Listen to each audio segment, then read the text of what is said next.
All right, we are back. Dynasty Trades in 5. I'm Philip Clay Mosley. I'm Shane Michael Manila.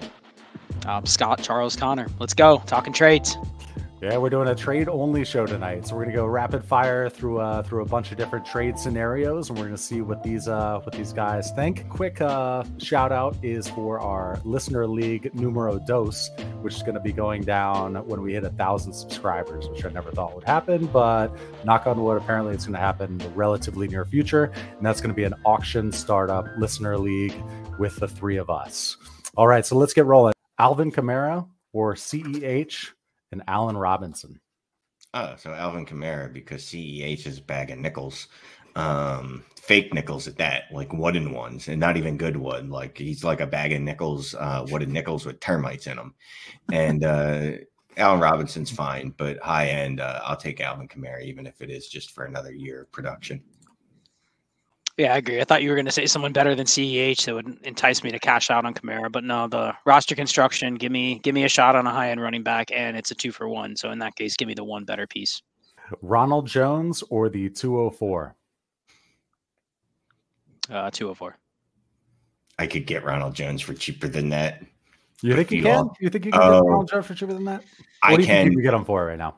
I think you could still get him for a back-end second rounder. People dislike him immensely. They don't understand how good Ronald Jones is and how he's just going to go to Kansas City and definitely put up an RB1 season. Ooh, you think so? I like Rojo, but I think the 204 is different than the 210 because you're getting probably your choice of one of the top 6 running backs. So I think you're definitely getting a better shot at a reset button. But if it was like the 210, 209, like one of the later in round 4, late round 3 running backs, then I would probably go Rojo. I still feel like there's this contingent out there that loves CEH that just doesn't want to admit that we struck out on him. You know what I mean? Because we made him a first-round draft pick his rookie season, not his rookie draft, not a rookie pick, mind you. I'm talking about a first-round draft startup pick. My dude was like 106, and people just can't let that go. Yeah, I think the way to analyze it is because I haven't really analyzed Rojo versus CEH yet. I've just kind of figured I want one or the other. I'm not really paying for the other one, but it's Rojo's going to get the shot to be the early down back, but you already know kind of what he is as a receiver. So I think his receiving games is going to come based on the fact that he's just on the field a lot. Kind of like we talked about some of these guys that just play all the time. So I think Rojo has higher upside, but I wouldn't be shocked if we looked up and we go, wow, we were undervaluing CEH because he has 57 receptions and we didn't really project that. But if he's going to do that, then he's an RB2. And Rojo's going to need touchdowns and yards to be an RB2. So it's a tough one. I haven't really thought through that one. That's a good one. Yeah, CEH is definitely a guy I still want to have a couple shares of just in case, Okay, how about this one? Saquon and Deebo or Jonathan Taylor and Juju? Jonathan Taylor. Yeah, Jonathan Taylor and Juju. Easy, huh? Not what else would be close? Not even particularly close. All right, let me add on a little something here then. Saquon, Deebo, and the 110 or Jonathan Taylor and Juju. Jonathan Taylor. Yeah, it doesn't really move the needle. Only because if I have JT, I'm thinking I can get Saquon plus another really strong piece, So Juju's almost kind of a throw in this type of deal. So that's no way to talk about the wide receiver 1 in Kansas City, Scott. Let's approach it this way. What wide receiver do you think we could get right now for the 110? Let's say Mike Evans. Do you think some people will give you Mike Evans for the 110? No? Some people? Some people would.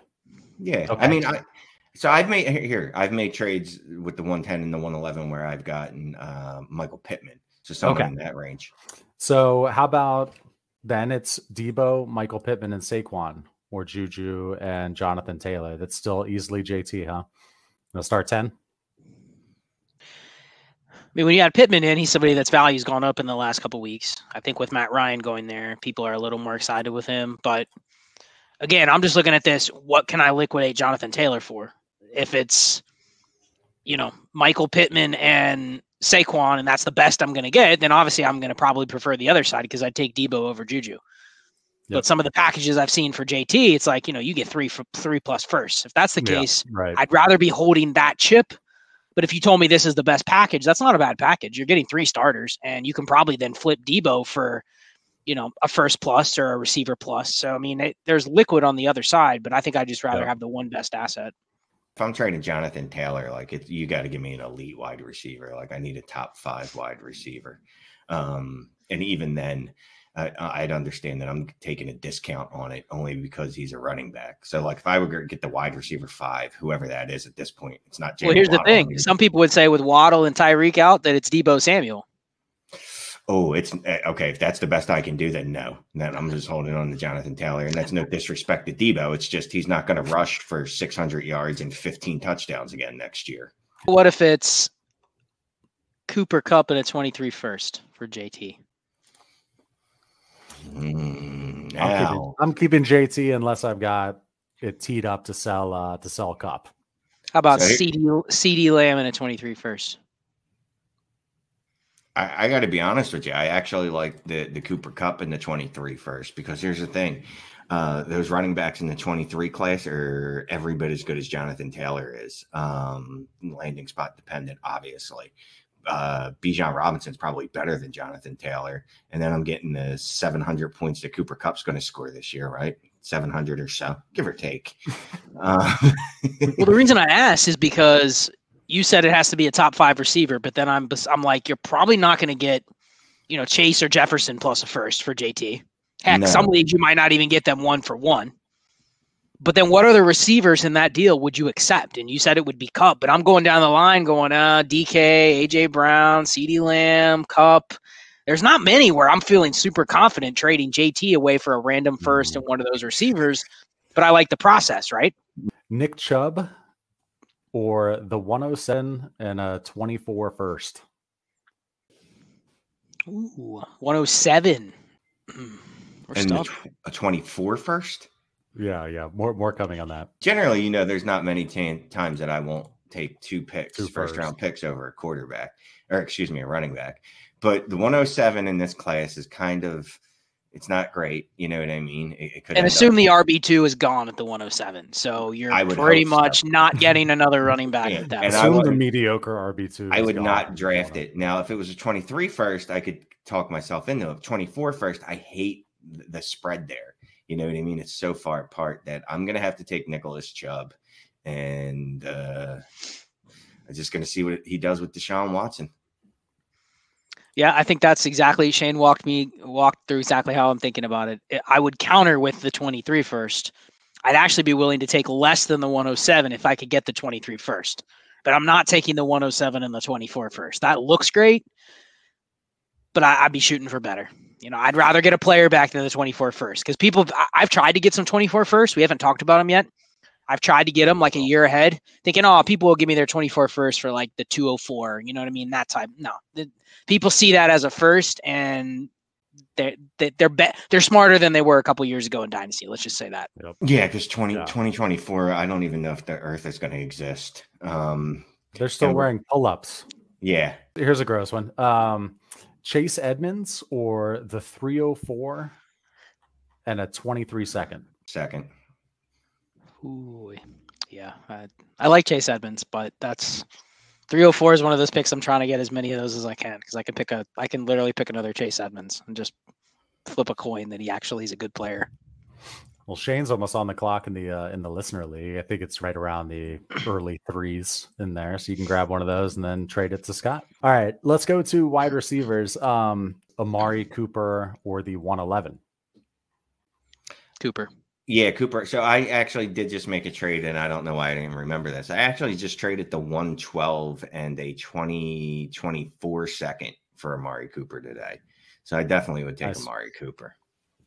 Okay, so you were pretty quick saying Cooper over the 111, Scott. Where's the line for you? 109?